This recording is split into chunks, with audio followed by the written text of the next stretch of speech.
Hoje eu vou falar para vocês sobre aquele amigo espiritual que nos acompanha, vou chamar de anjo da guarda.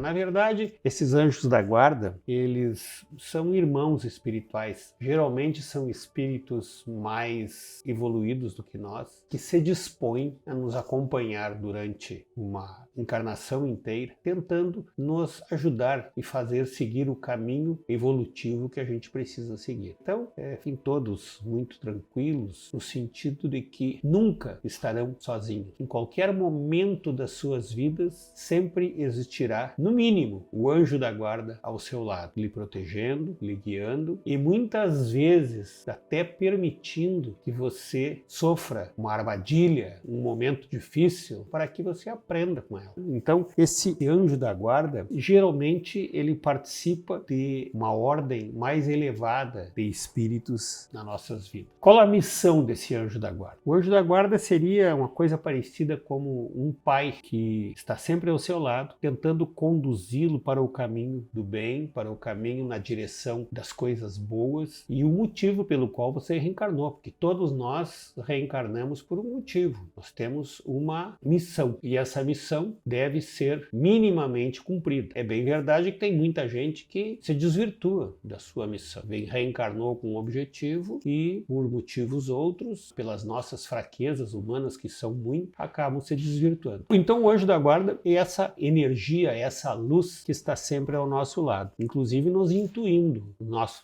dia a dia. Muitas vezes me perguntam desde quando esse anjo da guarda nos acompanha. Desde criança, desde nenê, desde o útero, até a nossa morte física. E muitas vezes segue além dela. Muitas vezes ele vem nos acompanhando até antes e segue nós mesmo na vida espiritual e pode também seguir por outras encarnações. Então esse anjo da guarda é um amigo muito fiel, é alguém que realmente tem grande interesse e dedicação à nossa formação. Porque a gente tem que ter em mente que nós somos seres em contínua formação. A Terra, ela é um ambiente de formação para que a gente viva os problemas terrenos, os problemas da nossa densidade material. Agora, tenha sempre em mente que nós crescemos em dois planos, no plano físico e no plano espiritual. O André Luiz nos fala no livro Evolução em Dois Mundos exatamente isso, que nós temos um índice de aprendizado no plano físico e também temos um índice de aprendizado lá no plano espiritual, quando a gente volta ao plano espiritual. Mas nós nascemos e morremos fisicamente várias vezes e que sempre a última, a atual encarnação é a encarnação onde nós estamos mais bem preparados, talvez seja a mais importante. Sempre na direção de buscar aquela viagem que nós partimos lá da pedra bruta que nós fomos para o arcanjo que nós pretendemos ser no futuro. O anjo da guarda, sem dúvida, é aquele sujeito que aceitou essa missão. Geralmente esse aceite não é imposto, foi uma combinação entre o espírito reencarnante e o anjo da guarda. Às vezes pode até ser por uma missão imposta pelo plano superior, mas geralmente é uma situação de afinidades. Tenha em mente então que esse relacionamento, parece uma simbiose, onde tem vantagem para os dois lados. O anjo da guarda também está fazendo a sua missão em nos ajudar. Daí perguntam pra gente se pode haver desistência por parte desse espírito protetor que encarnou conosco, se ele pode em determinado momento da nossa vida nos abandonar. É bastante difícil, mas quando existe essa possibilidade no nosso anjo da guarda se afastar do nosso cuidado, certamente ele vai eleger outra entidade espiritual para acompanhar. E mesmo assim ele vai ficar sempre de olho porque parece que existe uma relação de necessidade entre ele nos ajudar e nós sermos ajudados por ele. Como eu falei, uma reação simbiótica. O anjo da guarda é, sem dúvida, a melhor definição de amor que um espírito possa ter por outro. Ele estará sempre disposto a ajudá-lo, a auxiliá-lo, a intuí-lo, mesmo nas situações mais desafiadoras. Vocês imaginam assim, essa situação por si só já demonstra que nós temos uma doutrina muito consoladora e consegue nos explicar exatamente a presença dessas energias nas nossas vidas. Só o fato de a gente saber que a gente nunca está sozinho sozinho, que nós sempre podemos contar com este anjo da guarda, já nos deixa mais tranquilos, porque as provas vão vir e nós vamos ter que cumpri-las. Vocês não podem esquecer um fato importante: o anjo da guarda não está ali por uma ação especificamente dele. Ele está sob autorização da suprema inteligência do universo. Vocês têm que imaginar que muitas vezes, dependendo do tipo de reencarnação que ele vai assumir, ele pega uma causa muito desafiadora para ele. Vocês imaginam um espírito reencarnante cheio de problemas e um anjo da guarda que recebe a missão de acompanhar e tentar colocar essa nova encarnação nos trilhos, fazer com que ele siga de uma forma bem retilínea a sua vida na busca de uma vida melhor. E ele é rebelde, um espírito rebelde, enfim. Por isso que às vezes o anjo da guarda pode até abandonar a proteção do seu protegido. Lembrem também que nós vivemos num mundo onde a gente influencia pessoas. Nós estamos constantemente influenciando pessoas com as nossas atitudes, com as nossas palavras, e vocês têm que ter em mente também que nós somos muito influenciados pelas pessoas na nossa volta, encarnados e desencarnados. E o link que faz essa ligação é exatamente a frequência vibratória que você está gravitando. Você gravita numa frequência vibratória mais baixa, mais densa, você vai ter um acompanhamento espiritual dessa magnitude. Se você está gravitando numa frequência vibratória mais elevada, você vai ter o apoio de espíritos mais elevados. Então, isso faz um link com a questão da importância do pensamento. Aquilo que a gente está pensando acaba transformando a nossa realidade. Por isso que existe uma máxima que diz assim: orai e vigiai. E eu digo assim: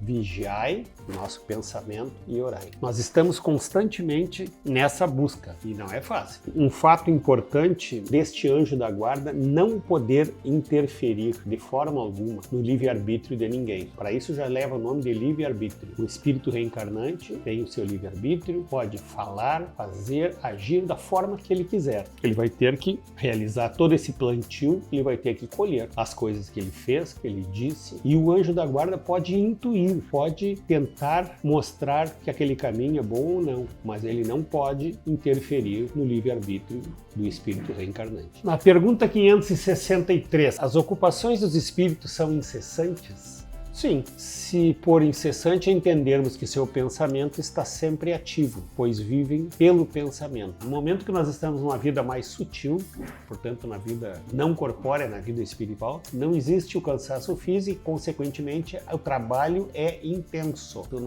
os espíritos estão sempre em processo de trabalho. Mas aqui se faz necessário não comparar as ocupações dos espíritos às ocupações materiais dos homens. São coisas diametralmente opostas, até porque nós viemos para a vida física para viver um mundo físico, um mundo denso, os aprendizados da terra, os aprendizados da crosta. Quando nós estamos na vida espiritual, os aprendizados serão outros. As ocupações dos espíritos, no que diz respeito à sua atividade, é sempre uma fonte inesgotável de felicidade, pela consciência que eles têm de serem úteis. Explicando melhor, quando nós estamos na vida espiritual, a fonte de conhecimento é inesgotável e busca-se sempre o máximo de felicidade, até porque nós não temos um volume de frustrações da vida densa, da vida da Terra. Então, como dizia o André Luiz no livro Evolução em Dois Mundos, aqui na Terra nós aprendemos problemas terrenos e aprendemos a crescer dentro dessa realidade. Na vida espiritual nós temos uma realidade completamente diferente. Somos todos espíritos em constante aprendizado, uns mais, outros menos. Uns mais evoluídos, outros menos evoluídos. Uns erram mais, outros erram menos. Mas todos precisamos cursar todos os degraus da formação necessária, porque que Deus é esse que pudesse ser tão justo que não oferecesse a todos as mesmas oportunidades? Ninguém tem a vida mais facilitada porque é mais bonito, porque veio de uma família mais rica, não interessa. Todos vão cursar todos os degraus do seu aprendizado. Ser espírita, obviamente, imagina assim,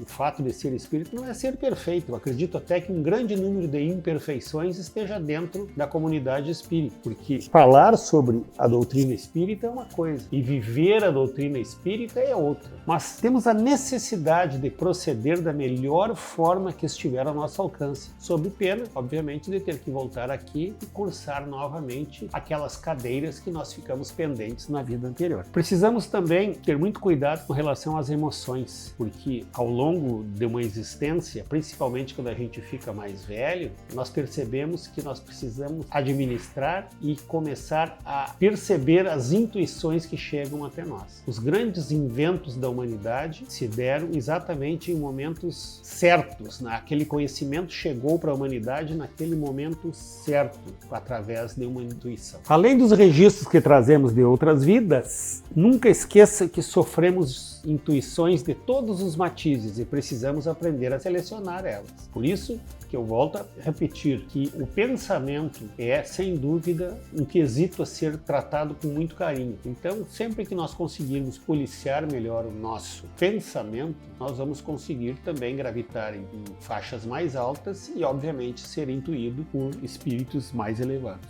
Me perguntam também se existe uma diferença entre mentores e anjos da guarda. Na verdade, eu acredito que eles se misturem, como também posso dizer para vocês que dependendo do padrão elevatório, do grau de desenvolvimento espiritual de cada um, os nossos anjos da guarda, os nossos mentores, serão pessoas também mais qualificadas. Então, é certo que numa sociedade humana, nós temos várias pessoas convivendo com graus de desenvolvimento espiritual muito diferentes um dos outros. E, no entanto, são colocados a viver, às vezes, dentro da mesma casa, vivendo os mesmos problemas, um com um padrão espiritual bem elevado e outro um padrão espiritual mais básico. Obviamente, isso é feito exatamente para que ambos possam crescer com as suas facilidades e as suas deficiências. Então, também é verdade que nós podemos ter mais de um anjo da guarda, que nós podemos ter um grupo de pessoas, um grupo de mentores nos intuindo dioturnamente. Talvez a gente que se dedique mais à doutrina espírita, a estudar mais, talvez de repente a gente receba um grupo maior de intuições. É uma sugestão a se pensar.